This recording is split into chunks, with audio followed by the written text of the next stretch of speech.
తెలుగు చలనచిత్ర పరిశ్రమలో మరో వివాదం ముసురుకుంది.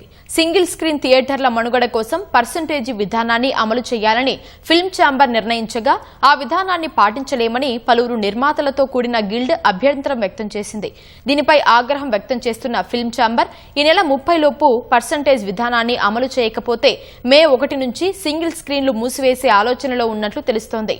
ఈ వివాదంపై మరిన్ని వివరాలను మా ప్రతినిధి సతీష్ ప్రత్యక్ష ప్రసారం ద్వారా అందిస్తారు.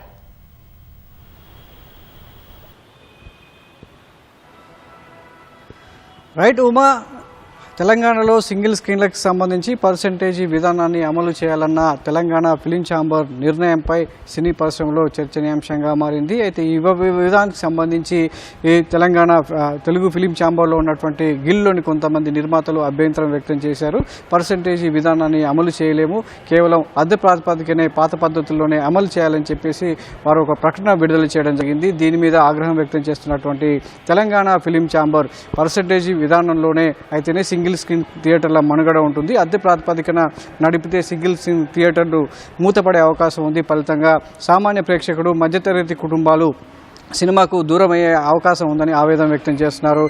ఇతర రాష్ట్రాల్లో, ఇటు పక్కన పొరుగు రాష్ట్రాల్లో ఉన్నటువంటి కర్ణాటక కావచ్చు, తమిళనాడు, అదేవిధంగా ముంబై, చాలా ప్రాంతాల్లో కూడా పర్సెంటేజ్ విధానంలోనే సినిమాలను ప్రదర్శిస్తున్నారు. అంతేకాకుండా మల్టీప్లెక్స్లు కూడా, ప్రస్తుతం తెలంగాణలో మల్టీప్లెక్స్లు కూడా పర్సెంటేజ్ విధానంలోనే సినిమాలు ప్రదర్శిస్తున్నటువంటి క్రమంలో సింగిల్ స్క్రీన్ థియేటర్లో అదే విధానాన్ని పాటించాలని తెలంగాణ ఫిలిం ఛాంబర్ నిర్ణయించింది. దీని మీద తెలుగు ఫిలిం ఛాంబర్ కూడా ఒక సానుకూలత వ్యక్తం చేసినటువంటి క్రమంలో కొంతమంది నిర్మాతలతో కూడినటువంటి గిల్డ్ దీని మీద అభ్యంతరం వ్యక్తం చేస్తూ సినిమాలను పాత విధానంలో, అద్దె విధానంలో ప్రదర్శించే థియేటర్లకే తమ సినిమాలు ఇస్తామని చెప్పి భీష్మించి కూర్చుండగా, లేదు పర్సెంటేజ్ విధానంలోనే ఇస్తేనే సినిమాలను ఆడిస్తామని చెప్పేసి ఎగ్జిబిటర్స్ అసోసియేషన్లో ఉన్నటువంటి కొంతమంది థియేటర్ యజమానులు చెప్తున్నారు. లేదంటే ఏప్రిల్ 30 వరకు దీనికి గడువు ఉంది, మే 1 నుంచి కూడా థియేటర్లు మూసివేసే ఆలోచనలో కూడా ఉన్నామని ఇరు వర్గాలు కూడా చెప్తున్నాయి. సినిమాలు ఆడిస్తేనే ఇస్తామని నిర్మాతలు, లేదు పర్సెంటేజే ఇస్తేనే ఆడిస్తామని చెప్పేసి ఎగ్జిబిటర్లు, ఇలా ఎవరికి వారే పై చేయిగా ఉండడంతో సినీ పరిశ్రమకు సంబంధించి వచ్చే 3 మాసాలకు సంబంధించి ఏ విధంగా ఉండబోతుంది అనేది ఒక ఉత్కంఠగా మారింది. దీని మీద పరిశ్రమలో కూడా తీవ్ర చర్చనీయాంశంగా కొనసాగుతుంది. మరి ఈ క్రమంలో అయితే పర్సెంటేజ్ విధానం వల్ల సింగిల్ స్క్రీన్ థియేటర్లకు ఏ విధంగా లాభం ఉంటుంది, అదే విధానం వల్ల ఏ విధంగా నష్టపోతుంది అన్నది వివరించడానికి మనతో పాటు గోకుల్ థియేటర్ యజమాని అశోక్ గారు ఉన్నారు. అశోక్ గారిని అడిగి మరిన్ని వివరాలు తెలుసుకుందాం. అశోక్ గారు, అద్దె విధానంలో మీరు వద్దంటున్నారు, పర్సెంటేజ్ విధానమే కావాలంటున్నారు. సో ఈ రెండింటి వల్ల మీకు ఏది ఉపయోగం, ఏది నష్టంగా ఉంది? మాకు తప్పకుండా పర్సెంటేజ్ విధానమే కావాలండి. ఎందుకంటే ఇప్పుడు ప్రపంచంలో మొత్తం 4 చోట్ల, అన్ని చోట్ల పర్సెంటేజ్ విధానం నడుస్తుంది. ఇండియాలో అన్ని రాష్ట్రాల్లో పర్సెంటేజ్ విధానం నడుస్తుంది. ఒక తెలుగు రాష్ట్రాల్లోనే ఈ విధంగా పెట్టడం సమంజసంగా లేదండి. ఇప్పుడు మాకు రెంటల్ బేసిస్ మీద అస్సలు వర్కౌట్ అవ్వడం లేదండి. థియేటర్ మెయింటెనెన్స్ కానీ, శాలరీస్ కానీ, కరెంట్ బిల్ కానీ, ఇప్పుడు కొత్తగా క్యూబ్ రెంట్స్ కానీ, మళ్ళీ క్యూబ్ బల్బు కానీ, ఇవన్నీ చాలా కాస్ట్లీతో కూడుకున్నాయండి. ఇవన్నీ ఇప్పుడున్న వీళ్ళు 10 లక్షలు కలెక్షన్ అవుతే 2 లక్ష చేతిలో పెట్టి మొత్తం తీసుకుపోవడం ఏమాత్రం సమంజసం కాదండి. ఇక రాబోయే రోజులలో కానీ ఈ గిల్డ్ వాళ్ళు కొత్తగా మొన్న ఈ ప్రతిపాదన తీసుకొచ్చిన కాదండి. ఈరోజు సహకరించాలి, వ్యవస్థను ముందు తీసుకెళ్ళడానికి సహకరించాలి. ఇప్పుడు థియేటర్ల ఎక్స్పీరియన్స్ సింగిల్ స్క్రీన్లో లేకపోతే ఇండస్ట్రీనే ఉండదండి. కామన్ ప్రేక్షకులకు అందరికీ సినిమా ఇండస్ట్రీ ముందు పోవాలంటే వాళ్ళందరికీ రీచ్లో ఉండాలండి. ఈ సినిమా చూసే కాలక్షేపానికి, దానికి దేనికైనా కానీ. సో ఇప్పుడు మల్టీప్లెక్స్లో కూడా 50-50 ఇస్తున్నప్పుడు మాకెందుకు ఇవ్వరండి? అది మేము కూడా ఆలోచన చేస్తాం. మొన్న మీటింగ్ అయింది మన తెలంగాణ ఫిల్మ్ కౌన్సిల్ ద్వారా, ఎన్నోసారి ఎగ్జిబిటర్స్ ద్వారా కూడా ఒక రెజల్యూషన్ పాస్ చేసినాము.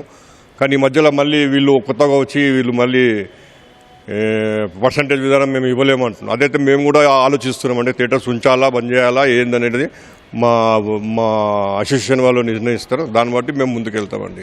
అదే విధానంలో ఎలా ఇస్తున్నారు? మీకు ఒక సినిమాకి సంబంధించి అదే ఏ రూపంలో ఇస్తున్నారు? దానివల్ల ఎంతో మీరు నష్టపోతున్నారు? ఇప్పుడు కలెక్షన్ మాకు ఏదొచ్చినా అదే అంతే ఇస్తున్నాం. ఇప్పుడు దురంధర్ సినిమా ఉంది, కలెక్షన్ బాగా వచ్చినది, మేజర్ జంక్ వాళ్ళే తీసుకుపోతున్నారు. మాకు ఏమి అది నిమిత్త మాత్రంగా ఉంటుంది. అది మాకు ఇప్పుడు ఈరోజు ఎట్లంటే మాకు కరెంట్ బిల్లు కానీ ఏది కానీ మాకు వర్కౌట్ అయ్యే ఆలోచన లేదండి. ఇది మాకు పర్సెంటేజ్ విధానం అయితేనే చాలా బాగుంటుందండి. ఈ ముందుకు పోవాలనుకుంటే, ఇప్పుడు ఇండస్ట్రీ అంతా సర్వే కావాలనుకుంటే పర్సెంటేజ్ విధానమే ఉండాలండి. వాళ్ళు కాస్టింగ్ ప్రొడక్షన్లో దగ్గర నుంచి కింద నుంచి వాళ్ళు కాస్టింగ్ వర్కౌట్ చేసుకొని వర్కౌట్ చేయాలి. కానీ ఇప్పుడు మా థియేటరు సింగిల్ స్క్రీన్ ఆ రోజు నుంచి ఈ రోజు మా గోకుల్ థియేటర్ 45 సంవత్సరాల నుంచి మేము ఇండస్ట్రీకి సేవ చేస్తూ ఉన్నామండి. ఒక కామన్ ప్రేక్షకులకు సినిమా చూడాలంటే గోకుల్ థియేటర్ చుట్టుపక్కల ఎంతమంది కాలనీస్ ఉన్నా కానీ థియేటర్కి రావడం చాలా ఆనందంగా ఉంటుంది. కానీ ఇప్పుడు రాబోయే రోజుల్లో ఇంకా ఈ ఓటీటీ ప్లాట్ఫామ్స్ ఇవన్నీ వచ్చిన తర్వాత కూడా ఇబ్బందికరంగా ఉందండి ఇండస్ట్రీ పాత్ర. కొంచెం మీరు సహకరించి పర్సంటేజ్ విధానం ముందుకు తీసుకెళ్లాలని మేము కోరుతున్నామండి. ఇంకా సామాన్య ప్రేక్షకుడికి వినోదం భారం కాకుండా ఉండాలంటే సినిమా సింగిల్ స్క్రీన్ థియేటర్ల మనుగడ అనేది అత్యవసరం అని చెప్తున్నారు థియేటర్ యజమానులు. అయితే దీని మీద నిర్మాతల గిల్డ్కి సంబంధించి కొంతమంది నిర్మాతలు అభ్యంతరం వ్యక్తం చేస్తూ ఆ విధానాన్ని మేము పాటించలేము, అమలు చేయలేము, అది కష్టతరంగా ఉండబోతుంది. సో దీనివల్ల తమకు కూడా నిర్మాతలు కోట్ల రూపాయలు పెట్టినటువంటి నిర్మాతలు నష్టపోయే అవకాశం ఉందని కూడా చెప్తున్నారు. అయితే పర్సంటేజ్ విధానానికి సంబంధించి మల్టీప్లెక్స్లకు సంబంధించి ఒక ప్రైవేట్ సంస్థ నిర్వహిస్తున్నటువంటి మల్టీప్లెక్స్కు 50% పైగా పర్సంటేజ్ ఇచ్చినప్పుడు సింగిల్ స్క్రీన్ థియేటర్లో ఎందుకు ఇవ్వరని చెప్పేసి తెలంగాణ ఫిలిం ఛాంబర్ కూడా ప్రశ్నిస్తుంది. అయితే అంతిమ నిర్ణయం తెలుగు ఫిలిం ఛాంబర్ తీసుకోవాల్సి ఉండగా నిర్మాతల గిల్డ్ ఎవరని కూడా ప్రశ్నిస్తున్నారు. తెలుగు ఫిలిం ఛాంబర్లో ఉన్నటువంటి కొంతమంది నిర్మాతలు గిల్డ్గా ఏర్పడి సో దీనికి సంబంధించి సింగిల్ స్క్రీన్ థియేటర్ల మనుగడను ప్రశ్నార్థకంగా చేస్తున్నారని కూడా వారు ఆరోపిస్తున్నారు. మరి ఈ క్రమంలో గిల్డ్ నిర్మాతల్లో ఉన్నటువంటి గిల్డ్ ఎవరని ప్రశ్నిస్తున్నటువంటి తెలంగాణ ఫిలిం ఛాంబర్ దీనికి సంబంధించి తెలుగు ఫిలిం ఛాంబర్తో కలిసి ఒక స్పష్టమైనటువంటి నిర్ణయాన్ని తీసుకోబోతుంది. ఇప్పటికే దీని మీద చర్చలు జరిగాయి. అటు దక్షిణాది చలనచిత్ర పరిశ్రమతో పాటు తెలుగు ఫిలిం ఛాంబర్ అధ్యక్షుడు సురేష్ బాబు, అదేవిధంగా తెలంగాణ ఫిలిం ఛాంబర్ అధ్యక్షుడు సునీల్ నారాయణ్, ఈసీ సభ్యులంతా కూడా దీని మీద 2-3 సార్లు సమావేశమయ్యారు. పర్సంటేజ్ విధానం అన్ని రాష్ట్రాల్లో ఉన్నట్లుగానే తెలంగాణలోనూ తెలుగు రాష్ట్రాల్లో కూడా అదే విధానాన్ని పాటించినట్లయితేనే సింగిల్ స్క్రీన్ థియేటర్ల మనుగడ ఉంటుందని తెలంగాణ ఫిలిం ఛాంబర్ వ్యక్తం చేస్తుంది. ఈ క్రమంలోనే నగరంలో ఉన్నటువంటి 23 థియేటర్లు కూడా పర్సంటేజీ విధానాన్ని అమలు చేస్తేనే సినిమాలు ప్రదర్శిస్తామని తేల్చి చెప్పడం జరిగింది. ఏప్రిల్ 3 నుంచి ఈ విధానాన్ని అమలు చేస్తున్నట్లుగా కూడా వెల్లడించారు. అయితే దీని మీద అభ్యంతరం వ్యక్తం చేసినటువంటి నిర్మాతల గిల్డ్ ఆ విధానాన్ని మేము పాటించలేము,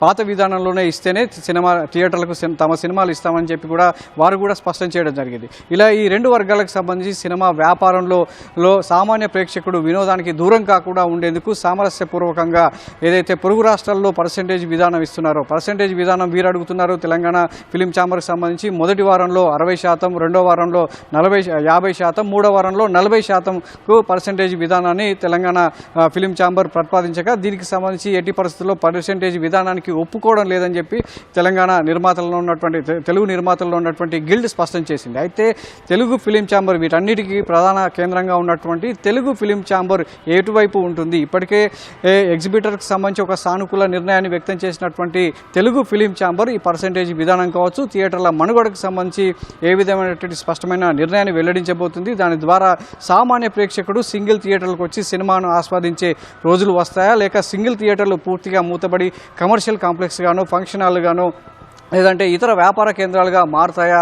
సామాన్య ప్రేక్షకుడు కూడా అత్యధిక ధర వెచ్చించి మల్టీప్లెక్స్లో సినిమా చూసే రోజులు వస్తాయా అనేది కూడా ఒక ఆందోళన వ్యక్తమవుతున్నటువంటి క్రమంలో తెలంగాణ ఫిలిం ఛాంబర్ అంతా కూడా తెలుగు రాష్ట్రాల్లో ఇప్పటికే 23 థియేటర్లో పర్సంటేజ్ విధానాన్ని అమలు చేయాలని గట్టిగా నిర్ణయించింది. దశల వారీగా మిగతా జిల్లాలు, అదేవిధంగా మున్సిపాలిటీలు, పట్టణాలు, గ్రామ స్థాయిలో అంటే మండల స్థాయిలో ఉన్నటువంటి థియేటర్లో కూడా ఇదే విధానాన్ని అమలు చేయాలని చెప్పేసి గట్టిగా పట్టుబడుతుంది. మరి ఈ పట్టు విడుపుల మధ్య ఏం జరగబోతుంది?